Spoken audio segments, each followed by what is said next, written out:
Hi hello friends, good evening all of you.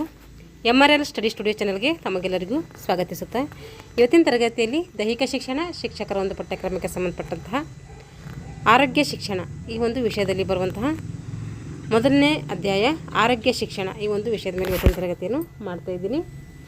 ನಮ್ಮದು ಟೋಟಲಾಗಿ ದೈಹಿಕ ಶಿಕ್ಷಣದಲ್ಲಿ ಆರೋಗ್ಯ ಶಿಕ್ಷಣ ಅಂತ ಬರುತ್ತೆ, ಮೌಲ್ಯ ಶಿಕ್ಷಣ ಅಂತ ಬರುತ್ತೆ, ಮತ್ತು ಪ್ರಥಮ ಚಿಕಿತ್ಸೆನೂ ಕೂಡ ಬರ್ತೈತೆ, ಮತ್ತು ಸೈಕಾಲಜಿನೂ ಕೂಡ ಬರುತ್ತೆ, ಇಲ್ಲಿ ಅನಾಟಮಿ ಬರ್ತೈತೆ, ಗೇಮ್ಸ್ ಅಂದರೆ ಗ್ರೂಪ್ ಗೇಮ್ಸು ಮತ್ತು ವೈಯಕ್ತಿಕ ಆಟಗಳು ಎರಡೂ ಬರುತ್ತೆ. ಇಲ್ಲಿ ದೈಹಿಕ ಶಿಕ್ಷಣದ ಇತಿಹಾಸ ಬರುತ್ತೆ, ದೈಹಿಕ ಶಿಕ್ಷಣದಲ್ಲಿ ಪರೀಕ್ಷೆಗಳು ಮತ್ತು ಮಾಪನಗಳು ಬರುತ್ತೆ. ಈ ರೀತಿ ಹಲವಾರು ಸಬ್ ವಿಭಾಗಗಳನ್ನು ನೋಡ್ತೀವಿ.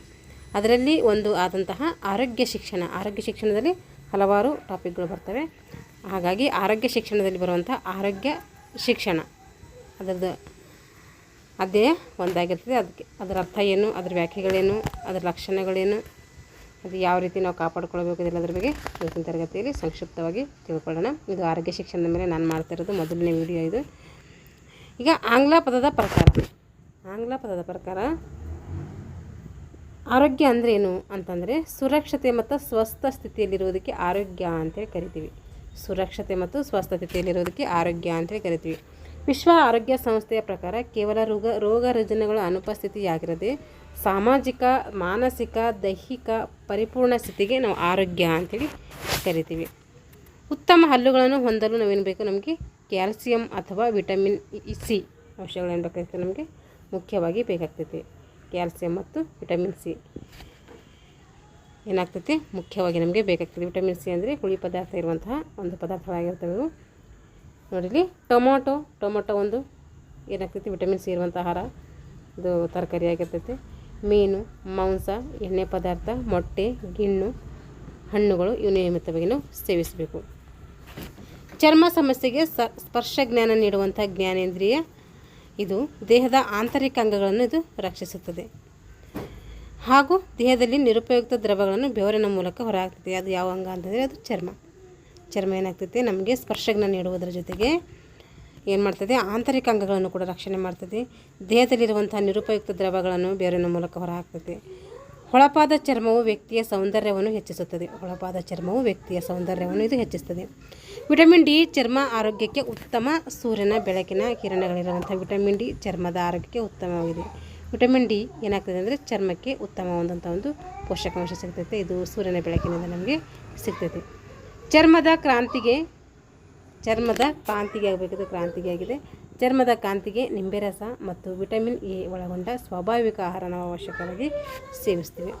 ಈಗ ಕಣ್ಣುಗಳು ನೈಸರ್ಗಿಕ ಸೌಂದರ್ಯವನ್ನು ಮತ್ತು ಜಗತ್ತನ್ನು ಕಾಣಲು ಅತ್ಯವಶ್ಯಕ. ಕಣ್ಣುಗಳು ನಮಗೆ ಆಗಬೇಕು ಅಂದರೆ ನೈಸರ್ಗಿಕ ಸೌಂದರ್ಯವನ್ನು ಮತ್ತು ಜಗತ್ತನ್ನು ಕಾಣಬೇಕಾದ್ರೆ ನಮಗೆ ಕಣ್ಣುಗಳು ಮುಖ್ಯವಾಗಿ ಬೇಕು.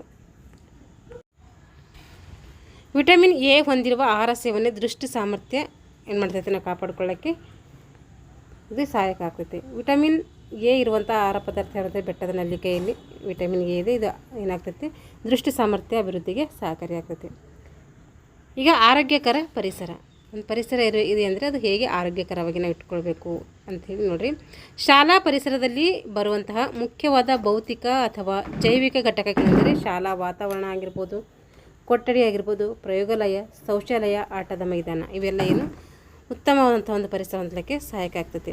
ಮಲಮೂತ್ರಗಳಿಂದ ಕಾಲರ, ಟೈಫಾಯ್ಡ್, ಡಿಸೆಂಟ್ರಿ, ಪೋಲಿಯೋ ಮುಂತಾದ ರೋಗಗಳೇನು ಮಾಡ್ತವೆ, ಹರಡ್ತವೆ.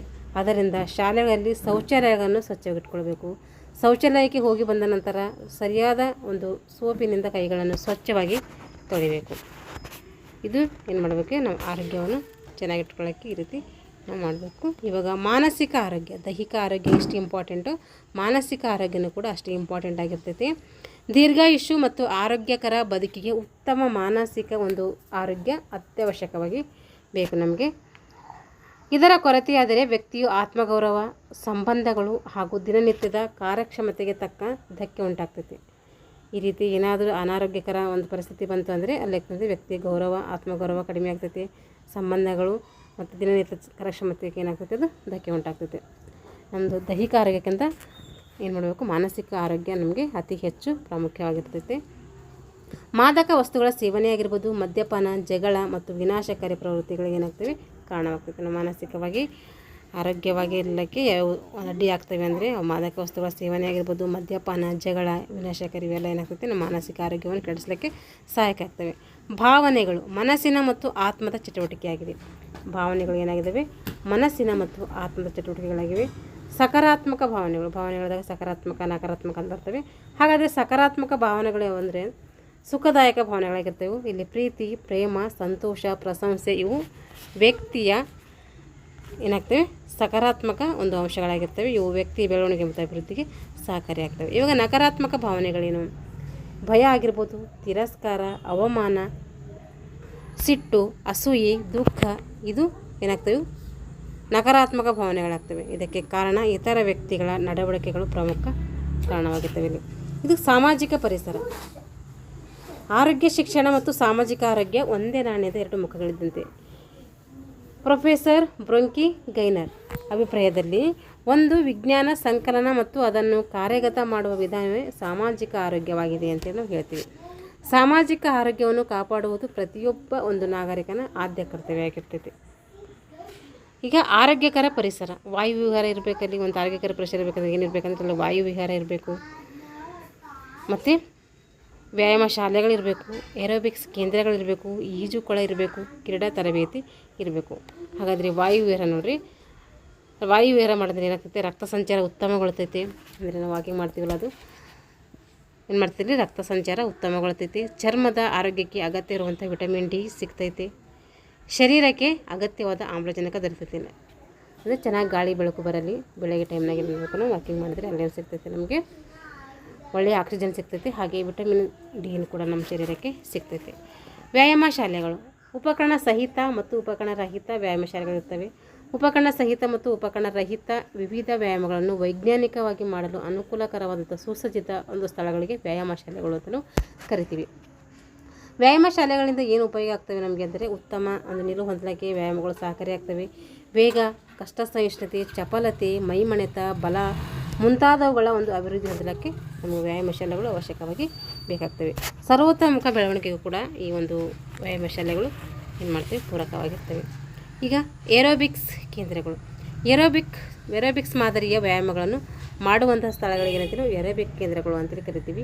ಈ ಚಟುವಟಿಕೆಗಳನ್ನು ಎಣಿಕೆಯ ಪ್ರಕಾರ ಮಾಡ್ತೀವಿ. ತಾಳಬದ್ಧವಾಗಿ ಸಂಗೀತಕ್ಕೆ ತಕ್ಕಂತೆ ಹೆಜ್ಜೆ ಹಾಕುತ್ತಾ ಈ ಚಟುವಟಿಕೆಯನ್ನು ನಾವು ಮಾಡ್ತೀವಿ. ಇದರಿಂದ ಮನೋರಂಜನೆ ದೊರೆತೈತಿ. ಹೆಚ್ಚಿನ ಪ್ರಮಾಣದ ಆಮ್ಲಜನಕದ ಸೇವನೆಯೊಂದಿಗೆ ಮಾಡುವಂಥ ಚಟುವಟಿಕೆ ಈ ಒಂದು ಏರೋಬಿಕ್ಸ್ ಕೇಂದ್ರಗಳು ಆಗಿರ್ತವೆ. ಈಜುಕೊಳ ನೀರಿನಲ್ಲಿ ತೇಲುವ ಒಂದು ಕೌಶಲ್ಯಕ್ಕೆ ಈಜು ಅಂತೇಳಿ ಕರಿತೀವಿ. ನೀರಿನಲ್ಲಿ ತೇಲುವಂತಹ ಕೌಶಲ್ಯಕ್ಕೆ ಈಜು ಅಂತೇಳಿ ಕರಿತೀವಿ. ಈಜುಕೊಳಕ್ಕೆ ನಾವು ಮಾಡ್ತೀವಿ ಬಿಳಿ ಬಣ್ಣವನ್ನು ಹಾಕ್ತೀವಿ. ಇದರಿಂದ ಹೃದಯ ದಕ್ಷತೆ ಉತ್ತಮಗೊಳ್ತೈತಿ. ನರಸ್ನಾಯುಗಳ ಹೊಂದಾಣಿಕೆ ಆಗ್ತೈತಿ. ಆಕರ್ಷಕ ನಿಲುವು ಬರ್ತೈತಿ ಈಜುಕೊಳ ಅಂದರೆ ಸ್ವಿಮ್ಮಿಂಗ್ ಮಾಡೋದರಿಂದ. ಕಷ್ಟ ಸಹಿಷ್ಣುತೆ ಹೆಚ್ಚಾಗ್ತೈತಿ. ಬಲ, ಮೈಮಣೆತ, ವೇಗ, ಚಪಲತೆ ಮುಂತಾದ ದೈಹಿಕ ದೃಢತೆಗಳು ಈ ಒಂದು ನಾವು ಈಜುಕೊಳದಿಂದ ನಾವು ಪಡ್ಕೊಳ್ಬೋದು. ಇವಾಗ ಕ್ರೀಡಾ ತರಬೇತಿ ಕೇಂದ್ರಗಳು ರಾಷ್ಟ್ರೀಯ ಹಾಗೂ ಅಂತಾರಾಷ್ಟ್ರೀಯ ಮಟ್ಟದಲ್ಲಿ ವಿವಿಧ ಕ್ರೀಡೆಗಳಲ್ಲಿ ಉನ್ನತ ಮಟ್ಟದ ಸಾಧನೆ ಮಾಡುವುದು ಇದರ ಮುಖ್ಯ ಉದ್ದೇಶ ಆಗಿರ್ತೈತಿ. ಕ್ರೀಡಾ ತರಬೇತಿದು ಕೇಂದ್ರದ ಮುಖ್ಯ ಉದ್ದೇಶನೇ ರಾಷ್ಟ್ರ ಮತ್ತು ಅಂತಾರಾಷ್ಟ್ರೀಯ ಮಟ್ಟದಲ್ಲಿ ಉತ್ತಮ ಸಾಧನೆ ಮಾಡಬೇಕು ಅನ್ನೋದೇ ಇದರದೊಂದು ಉದ್ದೇಶ ಆಗಿರ್ತೈತಿ. ನಿದ್ರೆ ಕಡಿಮೆ ನಿದ್ರೆಯಿಂದ ರಕ್ತದ ಒತ್ತಡ ಮತ್ತು ಕೊಲೆಸ್ಟ್ರಾಲ್ ಹೆಚ್ಚಾಗಿ ಹೃದಯದ ರೋಗಕ್ಕೆ ಈಡಾಗುವಂತಹ ಅಪಾಯ ಕಂಡುಬರ್ತೈತೆ. 7ರಿಂದ 9 ಗಂಟೆ ನಿದ್ರಿಸಿದರೆ ನಿಮ್ಮ ಹೃದಯ ಏನಾಗ್ತೈತಿ? ಹೆಚ್ಚು ಆರೋಗ್ಯ ಇರ್ತೈತೆ. ಈಗ 2ನೇ ಲೆಸನ್ ಬಿಲ್ಲಿ ನೋಡೋಣ, ಯಾಕೆಂದರೆ ಚಿಕ್ಕ ಲೆಸನ್ ಇದ್ದಾವೆ ನೋಡೋಣ. ಇದು 2ನೇ ಲೆಸನ್ ಇದೆ ಅಂದರೆ ಪ್ರಥಮ ಚಿಕಿತ್ಸೆ. ಅಪಘಾತವಾದಾಗ ವೈದ್ಯರ ಸೇವೆ ದೊರಕುವವರೆಗೂ ಪ್ರಾಣಾಪಾಯದಿಂದ ರಕ್ಷಿಸಲು ನೀಡುವಂಥ ಪೂರಕ ಚಟುವಟಿಕೆಗೆ ಏನಂತೀವಿ? ಪ್ರಥಮ ಚಿಕಿತ್ಸೆ ಅಂತ ಕರಿತೀವಿ. ಇಲ್ಲಿ ಪ್ರಥಮ ಚಿಕಿತ್ಸೆ ಜಾರಿಗೆ ತಂದ ಮಹಾವ್ಯಕ್ತಿ ಯಾರಂದರೆ ಜರ್ಮನಿಯ ಎಸ್ ಮಾರ್ಕ್ ಏನು ಮಾಡ್ತಾರೆ? ಇವರು ಪ್ರಥಮ ಚಿಕಿತ್ಸೆಯನ್ನು ಜಾರಿಗೆ ತರ್ತಾರೆ. ಇವರು ಜರ್ಮನ್ ಸೈನ್ಯದಲ್ಲಿರ್ತಾರೆ. ಜರ್ಮನ್ ಸೈನ್ಯ ಪಡೆಯಲ್ಲಿ ಒಬ್ಬ ಸುಪ್ರಸಿದ್ಧ ಸರ್ಜನ್ ಆಗಿರ್ತಾರೆ ಇವರು. ಈತನು ಬರೆದಂತಹ 2 ಗ್ರಂಥಗಳಿದ್ದಾವೆ. ಒಂದು ರಣರಂಗದಲ್ಲಿ ಪ್ರಥಮ ಚಿಕಿತ್ಸೆ, ಇನ್ನೊಂದು ಗಾಯಗೊಂಡವರಿಗೆ ಮಾಡುವಂಥ ಪ್ರಥಮ ಚಿಕಿತ್ಸೆ. ಈತನು ಹುಟ್ಟಿದ್ದು 1923ರಲ್ಲಿ ಹುಟ್ಟುತ್ತಾನೆ.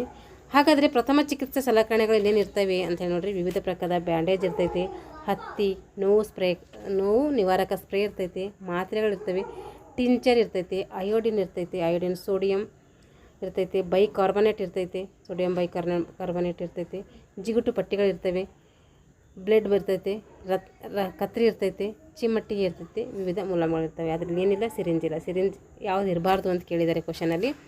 ಒಂದ್ಸರಿ ಕ್ವಶನ್ ಆಗಿದೆ ಇದ್ರ ಮೇಲೆ. ಪ್ರಥಮ ಚಿಕಿತ್ಸಾ ಪೆಟ್ಟಿಗೆಯಲ್ಲಿ ಇರಬಾರದ ಅಂತ ವಸ್ತುಗಳು ಯಾವಂದರೆ ಇಲ್ಲಿ ಸಿರಿಂಜ್ ಇರೋಂಗಿಲ್ಲ. ಯಾಕೆಂದರೆ ಸಿರಿಂಜ್ ನಾವು ಕೊಡಬೇಕಂದ್ರೆ ಅಲ್ಲಿ ನಮಗೆ ಟ್ರೈನಿಂಗ್ ಮುಖ್ಯ ಆಗಿರ್ತೈತಿ. ಈಗ ಪ್ರಥಮ ಚಿಕಿತ್ಸೆಯನ್ನು ಮೊಟ್ಟ ಮೊದಲಿಗೆ 1879ರಲ್ಲಿ ಇಂಗ್ಲೆಂಡಿನ ಸೆಂಟ್ ಜಾನ್ಸ್ ಆಂಬ್ಯುಲೆನ್ಸ್ ಸಂಘದವರು ಜಾರಿಗೆ ತರ್ತಾರೆ. ಯಾರು ತರ್ತಾರೆ? 1879ರಲ್ಲಿ ಇಂಗ್ಲೆಂಡ್ನ ಸೆಂಟ್ ಜಾನ್ಸ್ ಆಂಬ್ಯುಲೆನ್ಸ್ ಅವರು ಜಾರಿಗೆ ತರ್ತಾರೆ. ಆದರೆ ಇದ್ರ ಪಿತಾಮಹರು ಎಸ್ ಮಾರ್ಕು ಅವರೇನು ಮಾಡಿದರು? ಈ ಪ್ರಥಮ ಚಿಕಿತ್ಸೆಯನ್ನು ಜಾರಿಗೆ ತಂದರು. ಆದರೆ ಪ್ರಥಮ ಚಿಕಿತ್ಸೆಯನ್ನು ಮೊಟ್ಟ ಮೊದಲಿಗೆ ಎಲ್ಲಿ ಯಾವ ಸಂಘದ ಜಾರಿಗೆ ತರ್ತಾರೆ ಅಂದರೆ ಈ ಒಂದು ಸೆಂಟ್ ಜಾನ್ಸ್ ಆಂಬ್ಯುಲೆನ್ಸ್ ಅವರು ಜಾರಿಗೆ ತರ್ತಾರೆ. ನೋಡಿರಿ ಸರಿ ನೋಡಿ, ಅವ್ರದ್ದು ಏನು ಮಾಡಿದ್ರು? ಎಸ್ ಮಾರ್ಕ್ ಅವರು ಪ್ರಥಮ ಚಿಕಿತ್ಸೆ ಜಾರಿಗೆ ತಂದ ಮಹಾ ವ್ಯಕ್ತಿ ಅಂತ ಕರಿತೀವಿ. ಇವರು ಜರ್ಮನಿಯವರಾಗಿರ್ತಾರೆ. ಜರ್ಮನಿ ಎಸ್ ಮಾರ್ಕ್ ಜರ್ಮನಿ ಸೇನೆಯಲ್ಲಿ ಒಬ್ಬ ಸರ್ಜನ್ ಆಗಿರ್ತಾರೆ. 2 ಪುಸ್ತಕಗಳು ಬರೀತಾರೆ ಇವರು. ರಂಗದಲ್ಲಿ ಪ್ರಥಮ ಚಿಕಿತ್ಸೆ, ಇನ್ನೊಂದು ಗಾಯಗೊಂಡವರಿಗೆ ಪ್ರಥಮ ಚಿಕಿತ್ಸೆ. ಇಷ್ಟರಲ್ಲಿ ಹುಟ್ಟಿದ್ರು ಅಂದರೆ 1926ರಲ್ಲಿ ಹುಟ್ಟಿದ್ರು. ಇದು ಪ್ರಥಮ ಚಿಕಿತ್ಸೆ ಮೊಟ್ಟ ಮೊದಲಿಗೆ 1879ರಲ್ಲಿ ಇಂಗ್ಲೆಂಡಿನ ಸೆಂಟ್ ಜಾನ್ಸ್ ಆಂಬ್ಯುಲೆನ್ಸ್ ಸಂಘದವರು ಜಾರಿಗೆ ತರ್ತಾರೆ. ವ್ಯಕ್ತಿಯ ಜೀವ ರಕ್ಷಿಸುವಲ್ಲಿ ಇದು ಪ್ರಮುಖ ಪಾತ್ರ ವಹಿಸುತ್ತೆ. ಪ್ರಥಮ ಚಿಕಿತ್ಸೆ ನೀಡುವಾಗ ರೋಗಿಗೆ ಸಾಕಷ್ಟು ಆತ್ಮಸ್ಥೈರ್ಯವನ್ನು ನಾವು ನೀಡಬೇಕಾಗುತ್ತೆ. ಆತ್ಮಸ್ಥೈರ್ಯ ಇಲ್ಲಾಂದರೆ ನಾವು ಎಷ್ಟೇ ಚಿಕಿತ್ಸೆ ನೀಡಿದ್ರೂ ಅದೇನಾಗ್ತೈತೆ? ವಿಫಲ ಆಗ್ತೈತಿ. ಮುಖ್ಯವಾಗಿ ನಾವು ಆತ್ಮಚಿಕಿತ್ಸೆ ನೀಡಿ ಆಮೇಲೆ ಅವರಿಗೆ ಚಿಕಿತ್ಸೆಯನ್ನು ಕೊಡಬೇಕು. ಪ್ರಥಮ ಚಿಕಿತ್ಸೆಯ ಉಪಕರಣಗಳು. ಸುಟ್ಟ ಗಾಯಗಳು. ಪ್ರಥಮ ಚಿಕಿತ್ಸೆ ಯಾವ ರೀತಿ ಮಾಡಬೇಕು ಅಂತ. ಸುಟ್ಟ ಗಾಯಗಳೇನಾದರೂ ಆದರೆ ಪ್ರಥಮ ಚಿಕಿತ್ಸೆ ಹೆಂಗೆ ಮಾಡಬೇಕಂದ್ರೆ, ಸುಟ್ಟ ವ್ಯಕ್ತಿಯನ್ನು ದಪ್ಪನೆಯ ಬಟ್ಟೆ ಅಥವಾ ಕಂಬಳಿಯಿಂದ ಸುತ್ತಿ ನೆಲದ ಮೇಲೆ ಅಂಗಾತ ಮಲಗಿಸಿ ಅತ್ತಿತ್ತ ಹೊರಳಿಸಬೇಕು. ಹಾಗೂ ನಂತರ ಸುಟ್ಟ ಗಾಯಕ್ಕೆ ಸೋಡಿಯಂ ಬೈಕಾರ್ಬನೇಟ್ ದ್ರಾವಣವನ್ನು ನಯವಾಗಿ ಲೇಪಿಸಬೇಕು. ಯಾವುದು ಹಚ್ಚಬೇಕು? ಸೋಡಿಯಂ ಬೈಕಾರ್ಬನೇಟ್ ಹಚ್ಚಬೇಕು ನೋಡಿರಿ. ರಿಪೆಂಟು ಅಥವಾ ಬರ್ನಲ್ಗಳನ್ನು ಏನು ಮಾಡ್ತೈತಿ ಇಲ್ಲಿ ಹಚ್ಚುವುದು ಸೂಕ್ತ. ಈ ಒಂದು ಸುಟ್ಟ ಗಾಯಗಳಾದಾಗ ರಿಪೆಂಟು ಅಥವಾ ಬರ್ನಲ್ಗಳನ್ನು ಹಚ್ಚುವುದು ಸೂಕ್ತ. ಪ್ರಜ್ಞೆ ತಪ್ಪುವುದು ಅಥವಾ ಮೂರ್ಛೆ ಹೋದಾಗ ಏನು ಮಾಡಬೇಕು ಅಂತಂದರೆ, ದೊಡ್ಡ ಮೆದುಳು ತನ್ನ ಕಾರ್ಯವನ್ನು ನಿಲ್ಲಿಸಿದಾಗ, ಮೂರ್ಛೆ ಯಾಕೆ ಹೋಗ್ತಿದೆ? ದೊಡ್ಡ ಮೆದುಳು ಕಾರ್ಯನಿಲ್ಲಿಸ್ತಂದರೆ ನಾವು ಅವ್ರಲ್ಲಿ ಮೂರ್ಛೆ ಹೋಗ್ತೀವಿ. ದೊಡ್ಡ ಮೆದುಳು ತನ್ನ ಕಾರ್ಯವನ್ನು ನಿಲ್ಲಿಸಿದಾಗ ಉಂಟಾಗುವ ಸ್ಥಿತಿಗೆ ಏನಂತೆ ನಾವು ಪ್ರಜ್ಞೆ ತಪ್ಪುವುದು ಅಂತೇಳಿ ಕರಿತೀವಿ. ಮುಖ ಕೆಂಪಾಗ್ತೈತೆ ಪ್ರಜ್ಞೆ ತಪ್ಪಿದಾಗ, ಬಿಳಿಚಿಕೊಳ್ತೈತೆ ಮತ್ತು ನೀಲಿ ಬಣ್ಣಕ್ಕೆ ತಿರುಗ್ತೈತೆ. ಕಡಿಮೆ ರಕ್ತದ ಸರಬರಾಜಿನಿಂದ ಉಂಟಾದ ಮೂರ್ಛೆಗೆ ಉಪ್ಪಿನ ದ್ರಾವಣವನ್ನು ಕುಡಿಯಲು ಕೊಡಬೇಕು. ಏನು ಮಾಡ್ತಾರೆ ಅವ್ರಿಗೆ? ನಾವು ಏನಾದರೂ ಮೂರ್ಛೆ ಆದರೆ ಉಪ್ಪಿನ ದ್ರಾವಣವನ್ನು ಕುಡಿಯಲಿಕ್ಕೆ ಅವರಿಗೆ ಕೊಡಬೇಕು. ವಿಷ ಸೇವಿಸಿದವರಿಗೆ ಏನು ಮಾಡಬೇಕು ನೋಡಿರಿ? ಬೆಚ್ಚಗಿನ ನೀರಿಗೆ ಉಪ್ಪು ಹಾಕಿ ಕುಡಿಸ್ಬೇಕು. ಬೆಚ್ಚಗಿರುವಂಥ ನೀರಿಗೆ ಉಪ್ಪು ಹಾಕಿ ಕುಡಿಸ್ಬೇಕು. ಅಂದರೆ ಹಾವು ಹಚ್ಚಿದಾಗ ಏನು ಮಾಡಬೇಕಂದ್ರೆ ಬೆಚ್ಚಗಿನ ನೀರಿಗೆ ಉಪ್ಪು ಹಾಕಿ ಕುಡಿಸಿ ವಾಂತಿ ಮಾಡಿಸ್ಬೇಕು ಅವರಿಗೆ. ತೀಕ್ಷ್ಣ ಕ್ಷಾರಗಳನ್ನು ಸೇವಿಸದಾದ ಅಂದರೆ ವಿಷ ಸೇವಿಸ್ತಾರೆ. ಹಾವು ಕಚ್ಚಿದಾಗಲೇ ವಿಷ ಕುಡಿತಾರಲ್ಲ, ವಿಷ ಕುಡಿತಾರಲ್ಲ ಅವರು ವಿಷ ಕುಡಿದಾಗ ಏನು ಮಾಡಬೇಕು? ಬೆಚ್ಚಗಿನ ನೀರಿಗೆ ಉಪ್ಪು ಹಾಕಿ ಕುಡಿಸಿ ಏನು ಮಾಡಬೇಕು? ವಾಂತಿ ಮಾಡಿಸ್ಬೇಕು. ತೀಕ್ಷ್ಣ ಕ್ಷಾರಗಳನ್ನು ಸೇವಿಸದಾದ 2 ಚಮಚ ವಿನೆಗರ್, ಕಿತ್ತಳೆ ಗಜ, ನಿಂಬೆ ರಸಗಳೊಂದಿಗೆ ಕುಡಿಸಿ ವಾಂತಿ ಮಾಡಿಸ್ಬೇಕು. ಏನು ಮಾಡಬೇಕು? 2 ಚಮಚ ವಿನೆಗರ್ ಹಾಕಬೇಕು, ಕಿತ್ತಾಳೆ ಹಾಕಬೇಕು, ಗಜ ನಿಂಬೆ ರಸ ಹಾಕಬೇಕು, ಹಾಕಿ ಕುಡಿಸಿ ವಾಂತಿ ಮಾಡಿಸ್ಬೇಕು. ನಿದ್ರೆ ಮಾತ್ರೆಗಳನ್ನು ಸೇವಿಸಿದರೆ, ನಿದ್ರೆ ಮಾತ್ರೆಗಳು ಸೇವಿಸಿ ಸೂಸೈಡ್ಗೆ ಅಟೆಂಪ್ಟ್ ಮಾಡ್ತಾರಲ್ಲ ಅವ್ರಿಗೆ ಏನು ಮಾಡಬೇಕಂದ್ರೆ, ಒಂದು ತಂಬಿಗೆ ನೀರಿಗೆ 1 ಚಮಚ ಅಡಿಗೆ ಉಪ್ಪು ಹಾಕಿ ಬಿಸಿ ಕಾಫಿ ಕುಡಿಸಬೇಕು. 1 ಚಮಚ ಅಡಿಗೆ ಉಪ್ಪು ಮತ್ತು ಬಿಸಿ ಕಾಫಿ ಕುಡಿಸಬೇಕು ಅವರಿಗೆ. ಸೇವಿಸಿ ನೋಡಿರಿ.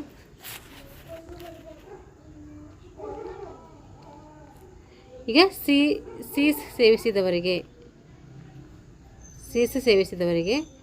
ಎಪ್ಸಮ್ ಅಂದರೆ ಭೇದಿ ಉಪ್ಪನ್ನು ಬೆರೆಸಿ, ಎಪ್ಸಮ್ ಅಂದರೆ ಭೇದಿ ಉಪ್ಪನ್ನು ಬೆರೆಸಿ ಕುಡಿಸಬೇಕು.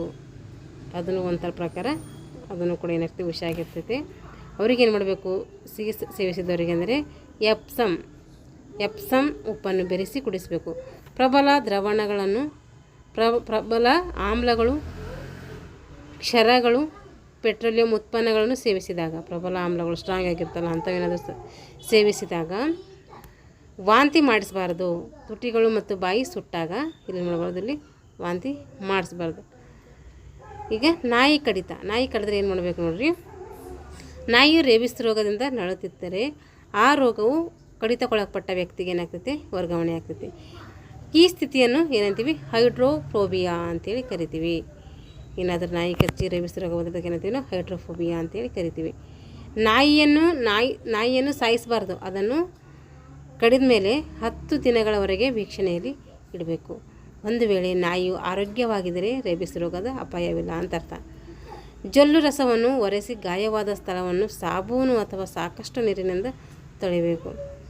ಆದರೆ ಕಾರ್ಬೋಲಿಕ್ ಆ್ಯಸಿಡ್ ಮತ್ತು ನೈಟ್ರಿಕ್ ಆ್ಯಸಿಡ್ ಇತ್ಯಾದಿಗಳನ್ನು ಹಾಕಬಾರ್ದು. ಇದು ಇಂಥ ಆ್ಯಸಿಡ್ಗಳು ಹಾಕಿ ತೊಳಿಬಾರ್ದು. ನಾರ್ಮಲ್ ನೀರಿನಿಂದ ತೊಳಿಬೇಕು. ಯಾವ ಹಾಕಬಾರ್ದು? ಕಾರ್ಬೋಲಿಕ್ ಆ್ಯಸಿಡು ಮತ್ತು ನೈಟ್ರಿಕ್ ಆ್ಯಸಿಡನ್ನು ಹಾಕಿ ತೊಳಿಬಾರ್ದು. ಆದರೆ ಅಯೋಡಿನ್, ಡೆಟಾಲ್ ಅಥವಾ ಹೈಡ್ರೋಜನ್ ಫೆರಾಕ್ಸೈಡ್ ಹಾಕಿ ತೊಳಿಬೋದು. ಅಯೋಡಿನ್, ಡೆಟಾಲ್ ಅಥವಾ ಹೈಡ್ರೋಜನ್ ಫೆರಾಕ್ಸೈಡ್ ದ್ರಾವಣದಿಂದ ತೊಳಿಬೋದು. ಈಗ ಗಾಯಗಳು ರಕ್ತಸ್ರಾವ. ದೇಹದಲ್ಲಿ ನಿರಂತರವಾಗಿ ಮೃದುನಾಳಗಳನ್ನು ತುಂಡಾಗಿಸುವುದನ್ನು ಗಾಯಗಳಂತೆ ಕರಿತೀವಿ. ದೇಹದಲ್ಲಿ ನಿರಂತರವಾಗಿ ಮೃದುನಾಳಗಳನ್ನು ತುಂಡಾಗಿಸೋದಕ್ಕೆ ಅಂತೀವಿ ನಾವು ಗಾಯಗಳು ಅಂತೇಳಿ ಕರಿತೀವಿ. ಮುಖ್ಯವಾಗಿ ಚರ್ಮ ಗಾಯದ ವಿಧಗಳಿದ್ದಾವೆ. ಇಲ್ಲಿ ಸೀಳು ಗಾಯ ಇನ್ವೇಸ್ಡ್ ಅಂತ ಕರಿತೀವಿ. ಹರಿದ ಗಾಯ ಲ್ಯಾಸಿಡ್ ಟೇಡ್ ಅಂತ ಕರಿತೀವಿ. ಮೂಗು ಗಾಯ ಕ್ಯೂಟೋಸ್ಡ್ ಅಂತೇಳಿ ಕರಿತೀವಿ. ಚುಚ್ಚು ಗಾಯ ಪಂಕ್ಚರ್ಡ್ ಅಂತೇಳಿ ಕರಿತೀವಿ. ಏನು ಕರಿತೀವಿ ನೋಡಿರಿ, ಸೀಳು ಗಾಯ ಆಗಿದ್ರೆ ಇನ್ವೇಸ್ಡ್ ಗಾಯ ಅಂತ ಕರಿತೀವಿ. ಹರಿದ ತುಟಿ ಇರ್ತದಲ್ಲ ಅದಕ್ಕೆ ಏನಂತೀವಿ? ಲ್ಯಾಸೇರ್ ಟೇಡ್ ಅಂತ ಕರಿತೀವಿ. ಮೂಗು ಗಾಯಕ್ಕೆ ಏನಂತೀವಿ? ಕ್ಯೂಟೋಸ್ಡ್ ಅಂತ ಕರಿತೀವಿ. ಚುಚ್ಚು ಗಾಯಕ್ಕೆ ಪಂಕ್ಚರ್ಡ್ ಅಂತೇಳಿ ಕರಿತೀವಿ. ಆ್ಯಂಟಿಸೆಪ್ಟಿಕ್ನಿಂದ ಗಾಯವನ್ನು ಶುದ್ಧ ಮಾಡಬೇಕು. ಆ್ಯಂಟಿಸೆಪ್ಟಿಕ್ನಿಂದ ಗಾಯವನ್ನು ಮಾಡೋದನ್ನು ಶುದ್ಧ ಮಾಡ್ಬೋದು. ಏನು ಮಾಡಿದಾಗ ರಕ್ತಸ್ರಾವ ಆಗ್ತಾಯಿದ್ದಾಗ ಏನು ಮಾಡ್ಬೋದು? ಆ್ಯಂಟಿಸೆಪ್ಟಿಕ್ನಿಂದ ಗಾಯವನ್ನು ಶುದ್ಧವಾಗಿ ಮಾಡಬೇಕು. ರಕ್ತಸ್ರಾವ ಗಾಯಗಳಿಂದ ರಕ್ತನಾಳಗಳು ಹರಿದು ರಕ್ತಸ್ರವಿಸಿ ಹೊರಬರುವುದು. ಇದರಲ್ಲಿ 2 ವಿಧ ಇರ್ತೈತೆ. ಒಂದು ಬಾಹ್ಯ ರಕ್ತಸ್ರಾವಕ್ಕೆ ಆಗ್ತೈತೆ, ಇನ್ನೊಂದು ಆಂತರಿಕ ರಕ್ತಸ್ರಾವ ಆಗ್ತೈತೆ. ಬಾಹ್ಯ ರಕ್ತಸ್ರಾವದಲ್ಲಿ ಚರ್ಮದ ಮುಖಾಂತರ ರಕ್ತ ಹೊರಬರ್ತೈತೆ. ಬಾಹ್ಯ ರಕ್ತ ಏನಾದರೆ ಚರ್ಮದ ಮೂಲಕ ಹೊರಗಡೆ ಬರ್ತೈತೆ. ಆಂತರಿಕ ರಕ್ತಸ್ರಾವ ಆದರೆ ದೇಹದ ಒಳಗೆ ರಕ್ತ ತಪ್ಪಿಸಿಕೊಳ್ಳುವುದು. ರಕ್ತಸ್ರಾವ ನಾಳಗಳು ದೇಹದ ಒಳಗಡೆ ಗಾಯ ಆಗಿ ಅಲ್ಲಿಂದಲೇ ರಕ್ತ ತಪ್ಪಿಸ್ಕೊಳ್ತೈತೆ, ಹೊರಗೆ ಬರೋದಿಲ್ಲ. ಅದಕ್ಕೆ ಅಂತೀವಿ ಆಂತರಿಕ ರಕ್ತಸ್ರಾವ ಅಂತೇಳಿ ಕರಿತೀವಿ. ರಕ್ತಸ್ರಾವ ನಾಳಗಳು ರಕ್ತಸ್ರಾವ ಸ್ಥಳವನ್ನು ಒತ್ತಿ ಹಿಡಿಯುವ ಸಮಯ. ರಕ್ತಸ್ರಾವ ಆಗ್ತಾಯಿದ್ರೆ ಅಲ್ಲಿ ರಕ್ತಸ್ರಾವ ಆಗ್ತಾಯಿದ್ದೋ ಆ ಸ್ಥಳವನ್ನು ಎಷ್ಟು ನಿಮಿಷವರೆಗೂ ಒತ್ತಿ ಹಿಡಿಬೋದು ಅಂದರೆ 15 ನಿಮಿಷಗಳವರೆಗೆ ಹಿಡಿಬೋದು. ಸಮಯ 15 ನಿಮಿಷಗಳಾಗಿದ್ದು ಅಂತರವು ಆಮೇಲೂ ಕೂಡ ರಕ್ತಸ್ರಾವ 1 ಅಥವಾ 2 ನಿಮಿಷಗಳ ಬಳಿಕವೂ ಸ್ರಾವ ಆಗ್ತಾಯಿದ್ರೆ ತುರ್ತಾಗಿ ಆಸ್ಪತ್ರೆಗೆ ಸಾಗಿಸಬೇಕು. ಅಷ್ಟು ಮಾಡಿ ಮೇಲೆ ರಕ್ತಸ್ರಾವಕ್ಕೆ ಆಗ್ತಾಯಿತ್ತು 1 ನಿಮಿಷ 2 ನಿಮಿಷ ಹಂಗೆ ಕಂಟಿನ್ಯೂ ಆಗ್ತಾಯಿತ್ತು ಅಂದರೆ ಮತ್ತೆ ಮಾಡಬೇಕು, ಅವರಿಗೆ ಆಸ್ಪತ್ರೆಗೆ ಸಾಗಿಸ್ಬೇಕು. ಆಂತರಿಕ ರಕ್ತಸ್ರಾವವು ಮೂತ್ರಪಿಂಡ, ಹೊಟ್ಟೆ, ಪುಪ್ಪಸದಲ್ಲಿ ಕಂಡುಬರುತ್ತದೆ. ಆಂತರಿಕ ರಕ್ತಸ್ರಾವ ಎಲ್ಲ ಆಗ್ತದೆ ಅಂದರೆ ಮೂತ್ರಪಿಂಡದಲ್ಲಿ, ಹೊಟ್ಟೆ ಮತ್ತು ಪುಪ್ಪಸದಲ್ಲಿ ಕಂಡುಬರ್ತೈತೆ. ಮೂಳೆ, ಕೀಲು ಮತ್ತು ಸ್ನಾಯುಗಳ ಗಾಯಗಳು. ಮೂಳೆ ಮುರಿಯುವುದು ಇಲ್ಲಿ ನೋಡ್ಬೇಕು ನೋಡ್ರಿ. ಫ್ರ್ಯಾಕ್ಚರ್ ಸೀಳು ಅಥವಾ ಮೂಳೆ ಮುರಿದಿದ್ದರೆ ಅದನ್ನೇನಂತೀವಿ? ಫ್ರ್ಯಾಕ್ಚರ್ ಅಂತೇಳಿ ಕರಿತೀವಿ. ಏನಾದರೂ ಮೂಳೆ ಮುರಿತಂದರೆ ಅದಕ್ಕೆ ಏನಂತೀವಿ? ಫ್ರ್ಯಾಕ್ಚರ್ ಆಗ್ಯದ ಅಂತೇಳಿ ಕರಿತೀವಲ್ಲ. ಈಗ ನೇರ ಒತ್ತಡ, ಇದರಲ್ಲಿ ಮೂಳೆ ಮುರಿತದಲ್ಲಿ ನೇರ ಒತ್ತಡ. ದವಡೆ ಮೂಳೆ ಮುರಿಯುವುದು. ಪರೋಕ್ಷ ಒತ್ತಡ ಏನಂದರೆ ಕಾಲರ್ ಬೋನ್ ಮುರಿಯುವುದು. ಸ್ನಾಯು ಚಲನೆ ಅಂದರೆ ಮೊಣಕಾಲು ಚೆಪ್ಪು ಮುರಿಯುವುದು. ನೇರ ಒತ್ತಡ ಅಂದರೆ ದವಡೆ ಮೂಳೆ ಮುರಿಯುವುದು. ಪರೋಕ್ಷ ಒತ್ತಡ ಅಂದರೆ ಕಾಲರ್ ಬೋನ್ ಮುರಿಯುವುದು. ಮತ್ತು ಸ್ನಾಯು ಚಲನೆ ಅಂದರೆ ಮೊಣಕಾಲು ಚೆಪ್ಪು ಮುರಿಯುವುದು. ಇವು ಏನು ಮಾಡ್ತೀವಿ ನಾವು? ಇದು ವಿಧಗಳು ಅಂತೇಳಿ ಕರಿತೀವಿ. ಅಂದರೆ ಸ್ನಾಯುಗಳ ವಿಧಗಳು ಅಂತೇಳಿ ಕರಿತೀವಿ. ಸ್ನಾಯುಗಳ ವಿಧಗಳನ್ನು ಮೂಳೆ ಮುರಿಯುವುದರ ವಿಧಗಳು. ಈಗ ಫ್ರ್ಯಾಕ್ಚರ್ನ ವಿಧಗಳು ನೋಡಿ. ಮೂಳೆ ಮುರಿಯುವಿಕೆಯಲ್ಲಿ ಒಟ್ಟು 7 ಬಗೆಗಳಿವೆ. ಮೂಳೆ ಮುರಿತದಲ್ಲ ಅದರಲ್ಲಿ 7 ಬಗೆಗಳಿದ್ದಾವೆ. ಅವುಗಳಲ್ಲಿ 3 ಬಗೆಯು ಬಹಳ ಮುಖ್ಯ ಆಗಿರ್ತವೆ. ಒಂದು ಸರಳ ಮುರಿಯುವಿಕೆ, ಸಿಂಪಲ್ ಕ್ಲೋಸ್ಡ್ ಫ್ರ್ಯಾಕ್ಚರ್ ಅಂತ ಕರಿತೀವಿ. ಮುಕ್ತವಾಗಿ ಮುರಿಯುವುದು ಕಾಂಪೌಂಡ್ ಫ್ರ್ಯಾಕ್ಚರ್ ಅಂತ ಕರಿತೀವಿ. ಕ್ಲಿಷ್ಟವಾಗಿ ಮುರಿಯುವಿಕೆ ಅದಕ್ಕೆ ಕಾಂಪ್ಲಿಕೇಟೆಡ್ ಫ್ರ್ಯಾಕ್ಚರ್ ಅಂತೇಳಿ ಕರಿತೀವಿ. ಸರಳ ಮುರಿಯುವಿಕೆ ಇಲ್ಲಿ ಚರ್ಮ ಮತ್ತು ಸ್ನಾಯುಗಳೇನಾಗ್ತದೆ? ಗಾಯಗೊಳ್ತಾವೆ ಅಷ್ಟೇ. ಮುಕ್ತವಾಗಿ ಮುರಿಯುವಿಕೆ ಅಂದರೆ ಚರ್ಮ ಮತ್ತು ಸ್ನಾಯು ಗಾಯಗೊಳ್ಳುವುದಿಲ್ಲ. ಇಲ್ಲಿ ಚರ್ಮನು ಮತ್ತು ಸ್ನಾಯುಗಳು ಗಾಯಗೊಳ್ಳುವುದಿಲ್ಲ. ಕ್ಲಿಷ್ಟವಾಗಿ ಮುರಿಯುವುದಂದರೆ ಇಲ್ಲಿ ಬೇರೆ ಅಂಗಗಳು ಗಾಯ ಉಂಟಾಗುವುದು, ಬೇರೆ ಅಂಗಗಳಿಗೆ ಗಾಯ ಉಂಟಾಗ್ತದೆ. ಉದಾಹರಣೆಗೆ ಪಕ್ಕೆಲುಬುಗಳ ಮುರಿಯುವಿಕೆ, ಇದಕ್ಕೆ ಕ್ಲಿಷ್ಟ ಮುರಿಯುವುದು ಅಂತ ಕರಿತೀವಿ. ಈಗ ಕೀಲುಗಳಿಗಾಗುವ ಗಾಯಗಳು. ಕೀಲುಗಳಿಗೆ ಏನೇನಾಗ್ತವೆ? ಉಳುಕ್ತೈತೆ. ನಾವು ನಡೆಯೋ ಟೈಮ್ನಾಗ ಯಾವ್ದಾದ್ರು ಕೈ ಕಾಲು ಏನಾರ ಉಳುಕ್ತೈತೆ, ಉಳುಕೋದಕ್ಕೆ ಸ್ಟ್ರೇನ್ ಅಂತೀವಿ. ಕೀಲು ತಪ್ಪುವುದು ಡಿಸ್ಲೋಕ್ಷನ್ ಅಂತ ಕರಿತೀವಿ. ಉದಾಹರಣೆಗೆ ಭುಜದ ಕೀಲು ತಪ್ತದಲ್ಲ ಅದಕ್ಕೆ ಡಿಸ್ಲೋಕ್ಷನ್ ಅಂತ ಅಂದರೆ ಭುಜದ ಕೀಲು ತಪ್ತದೆ ಅಂತ ಅರ್ಥ. ಸ್ನಾಯು ಸೆಳೆತ ಸ್ಟ್ರೇನ್ ಅತಿಯಾದ ಸ್ನಾಯುವಿನ ಸೆಳೆತದಿಂದ ಸ್ನಾಯುವಿನ ಎಳೆಗಳು ಎಳೆದುಕೊಳ್ಳುವಂತಹ ಒಂದು ಪರಿಣಾಮದಿಂದ ಈ ಒಂದು ಸ್ನಾಯು ಸೆಳೆತ ಆಗ್ತೈತೆ. ಕೋಲ್ಡ್ ಒತ್ತಡ ನೀಡುವುದು. ಏಕೆಲ್ಲ ಏನು ಮಾಡೋದು? ಈ ರೀತಿ ಚಿಕಿತ್ಸೆಯನ್ನು ನೀಡಬೇಕು. ಬ್ಯಾಂಡೇಜ್ಗಳು, ಪಟ್ಟಿಗಳು ಅಂತ ಹೇಳಿ ಕರಿತೀವಿ. ಬೆರಳ ತುದಿಗೆ ಹಚ್ಚುವಂಥ ಬ್ಯಾಂಡೇಜ್ ಕರಿತೀವಿ. ಬೆರಳಿನ ಗಾಯಕ್ಕೆ ಬಳಸ್ತೀವಿ. ಬೆರಳ ತುದಿ ಬ್ಯಾಂಡೇಜು ಬೆರಳಿನ ಗಾಯಕ್ಕೆ ಬಳಸ್ತೀವಿ. ಚಿಕ್ಕ ಎಲುಬುಗಳ ಸಂಧಿ ಬ್ಯಾಂಡೇಜ್ ಇದಕ್ಕೆ ಬಳಸ್ತೀವಿ. ಕಾಲು, ಕೈ, ಬೆರಳು ಮತ್ತು ಗಾಯಗಳಿಗೆ ನಾವು ಚಿಕ್ಕ ಎಲುಬುಗಳ ಸಂಧಿ ಬ್ಯಾಂಡೇಜನ್ನು ಬಳಸ್ತೀವಿ. ಚಿಟ್ಟೆ ಪಟ್ಟಿ ಸೋಂಕು, ಇದು ಸೋಂಕು ತಡೆಗಟ್ಟಲು ಮತ್ತು ಗಾಯ ವಾಸಿಯಾಗುವಂತೆ ಮಾಡ್ಲಿಕ್ಕೆ ಏನು ಮಾಡ್ತೀವಿ ನಾವು ಈ ಒಂದು ಪಟ್ಟಿಯನ್ನು ಬಳಸ್ತೀವಿ, ಬ್ಯಾಂಡೇಜನ್ನು ಬಳಸ್ತೀವಿ. ಒತ್ತಡದ ಬ್ಯಾಂಡೇಜ್, ಇದು ಗಾಯವಾದ ಭಾಗಕ್ಕೆ ಅಂಟಿಸುವಂಥ ತೆಳುವಾದ ಹತ್ತಿಯ ಪಟ್ಟಿಯಾಗಿರ್ತದೆ. ಇದು ಯಾವುದು ಒತ್ತಡದ ಬ್ಯಾಂಡೇಜ್, ಗಾಯವಾದಂಥ ಭಾಗಕ್ಕೆ ಅಂಟಿಸುವ ಒಂದು ತೆಳುವಾದ ಹತ್ತಿಯ ಪಟ್ಟಿಯಾಗಿರ್ತದೆ. ಬ್ಯಾಂಡೇಜ್ಗಳು ಅಂತ ಕರಿತೀವಲ್ಲ, ಇವು ಔಷಧಿಯುಕ್ತ ಪಟ್ಟಿ ಬಣ್ಣ, ಔಷಧಿ ಗುಣ ಇರ್ತೈತಿ. ಇದರಲ್ಲಿ ಸಣ್ಣ ಪುಟ್ಟ ತೆರೆದ ಗಾಯಗಳಿಗೆ ಇದನ್ನು ಬಳಸ್ತೀವಿ. ಬ್ಯಾಂಡೇಜ್ಗಳು. ಎಲಾಸ್ಟಿಕ್ ಕ್ರೇಜ್ ಬ್ಯಾಂಡೇಜ್, ಇದು ಕೀಲುಗಳನ್ನು ಭದ್ರಗೊಳಿಸಲು ಇದು ಸ್ಥಿತಿಸ್ಥಾಪಕತ್ವ ಗುಣವನ್ನು ಹೊಂದಿದ್ದು ಇದು ಒತ್ತಡ ನಿಯಂತ್ರಿಸಲು ಮತ್ತು ಅದುಮುವಿಕೆಗೆ ಸಹಾಯ ಮಾಡ್ತೈತಿ. ಈಗ ಲೋಹದಿಂದ ಒಂದು ತಯಾರಿಸಿದ ರೋಗಣರಹಿತ ಸುರುಳಿ ಬ್ಯಾಂಡೇಜ್, ಇದು ವಿವಿಧ ಉದ್ದ ಮತ್ತು ಅಗಲ ಅಳತೆಗಳಲ್ಲಿ ದೊರಕುತ್ತದೆ. ಇದು ಈ ಪಟ್ಟಿಯನ್ನು ತೆರೆದ ಗಾಯದಿಂದಾಗುವಂಥ ರಕ್ತಸ್ರಾವ ಮತ್ತು ಸೋಂಕನ್ನು ತಡೆಗಟ್ಟಲಿಕ್ಕೆ ಬಳಸ್ತೀವಿ. ಯಾವುದಕ್ಕೆ ಯಾವ್ದು ಬಳಸ್ತೀವಿ ಅಂತ ನೆನ್ಪಿಟ್ಟುಕೊಳ್ಬೇಕು. ಬೆರಳಿನ ಗಾಯಕ್ಕಾದರೆ ಅದು ಬೆರಳ ತುದಿ ಬ್ಯಾಂಡೇಜ್ ಅಂತ ಕರಿತೀವಿ. ಕಾಲು, ಕೈ, ಬೆರಳುಗಳಿಗೆ ಗಾಯಗಳಾದರೆ ಅದಕ್ಕೆ ಅಂದ್ವಿ ಚಿಕ್ಕ ಎಲುಬುಗಳ ಸಂಧಿ ಬ್ಯಾಂಡೇಜ್ ಅಂತ ಕರಿತೀವಿ. ಕೈ, ಕಾಲು, ಬೆರಳುಗಳಿಗೆ ಗಾಯ ಆದರೆ ಅದಕ್ಕೆ ಚಿಕ್ಕ ಎಲುಬುಗಳ ಸಂಧಿ ಬ್ಯಾಂಡೇಜ್. ಚಿಟ್ಟೆ ಪಟ್ಟಿ ಬ್ಯಾಂಡೇಜ್ ಅಂದರೆ ಸೋಂಕು ತಡೆಗಟ್ಟಲು ಮತ್ತು ಗಾಯವಾಸಿಯಾಗಲು ಏನು ಮಾಡ್ತೀವಿ ನಾವು ಚಿಟ್ಟೆ ಪಟ್ಟಿ ಒಂದು ಬ್ಯಾಂಡೇಜನ್ನು ಬಳಸ್ತೀವಿ. ಅದು ಗಾಯಕ್ಕಿದು ಸೋಂಕು ತಡೆಗಟ್ಟಲಿಕ್ಕೆ ಮತ್ತು ಗಾಯವಾಸಿಯಾಗುವಂತೆ ಮಾಡಲಿಕ್ಕೆ, ಯಾವುದೋ ಸೋಂಕು ಹರಡದಂತೆ ನಾವು ನೋಡ್ಕೊಳ್ಳೋಕೆ ಏನು ಮಾಡ್ತೀವಿ ಚಿಟ್ಟೆ ಪಟ್ಟಿ ಬ್ಯಾಂಡೇಜನ್ನು ಬಳಸ್ತೀವಿ. ಒತ್ತಡದ ಬ್ಯಾಂಡೇಜ್ ಇದಕ್ಕೆ ಬಳಸ್ತೀವಿ. ಗಾಯವಾದ ಭಾಗಕ್ಕೆ ಅಂಟಿಸ್ತೀವಿ. ಗಾಯವಾದಂತಹ ಭಾಗಕ್ಕೆ ಅಂಟಿಸುವಂಥ ಒಂದು ತೆಳುವಾದ ಒಂದು ಹತ್ತಿಯ ಪಟ್ಟಿ ಆಗಿರ್ತದೆ ಒತ್ತಡದ ಬ್ಯಾಂಡೇಜ್. ಇದು ಬ್ಯಾಂಡೇಡ್ಗಳು ಏನಾಗ್ತದೆ ಔಷಧಿ ಪಟ್ಟಿ ಇರ್ತಾವೆ, ಔಷಧಿ ಗುಣ ಹೊಂದಿರ್ತದೆ. ಇದು ಔಷಧಿಯುಕ್ತ ಸಣ್ಣ ಪುಟ್ಟ ತೆರೆದ ಗಾಯಗಳಿಗೆ ಏನು ಮಾಡ್ತವೆ ಸಹಾಯ ಮಾಡ್ತವೆ. ಎಲಾಸ್ಟಿಕ್ ಕ್ರಿಪ್ಸ್ ಬ್ಯಾಂಡೇಜ್, ಇದು ಕೀಲುಗಳನ್ನು ಕೀಲುಗಳನ್ನು ಸರಿದಿದ್ರೆ ಅದು ಕೀಲುಗಳು ಬಿಟ್ಟಿದ್ರೆ ಏನು ಮಾಡ್ತಾರೆ ಅಲ್ಲಿ ಅವನ್ನು ಭದ್ರಗೊಳಿಸ್ಬೇಕಂತೇಳಿ ಇದು ಸ್ಥಿತಿಸ್ಥಾಪಕತ್ವ ಈ ಒಂದು ಬ್ಯಾಂಡೇಜನ್ನು ಬಳಸ್ತಾರೆ. ಇದು ಸ್ಥಿತಿಸ್ಥಾಪಕತ್ವ ಗುಣವನ್ನು ಹೊಂದಿದೆ, ಅಂದರೆ ಕುಗ್ಗುವಿಕೆ ಆಗ್ತದೆ. ಇದು ಒತ್ತಡ ನಿಯಂತ್ರಿಸಲು ಮತ್ತು ಅದುಮುವಿಕೆಗೆ ಏನು ಮಾಡ್ತದೆ ಸಹಾಯ ಮಾಡ್ತದೆ. ಲೋಹದಿಂದ ತಯಾರಿಸಿದ ಕ್ಲಿಪ್ಗಳ ಸಹಾಯದಿಂದ ಈ ಬ್ಯಾಂಡೇಜನ್ನು ಏನು ಮಾಡ್ತಾರೆ ಭದ್ರವಾಗಿ ಕಟ್ಟಬಹುದಾಗ್ತದೆ. ರೋಗಾಣುರಹಿತ ಸುರುಳಿ ಬ್ಯಾಂಡೇಜ್, ವಿವಿಧ ಉದ್ದ ಮತ್ತು ಅಗಲ ಅಳತೆಗಳಲ್ಲಿ ದೊರೆಯುತ್ತದೆ. ಇದು ಈ ಪಟ್ಟಿಯನ್ನು ತೆರೆದ ಗಾಯದಿಂದಾಗುವಂಥ ರಕ್ತಸ್ರಾವ ಮತ್ತು ಸೋಂಕನ್ನು ತಡೆಗಟ್ಟಲಿಕ್ಕೆ ಈ ಒಂದು ಬ್ಯಾಂಡೇಜನ್ನು ಬಳಸ್ತೀವಿ. ಇಷ್ಟೇ 2 ಅಧ್ಯಾಯಗಳಾದವು. ಇದು 3ನೇ ಅಧ್ಯಾಯ ಬರ್ತೈತೆ, ಹೃದಯ ಸಂಬಂಧಿ ತೊಂದರೆಗಳು ಅಂಥೇಳಿ.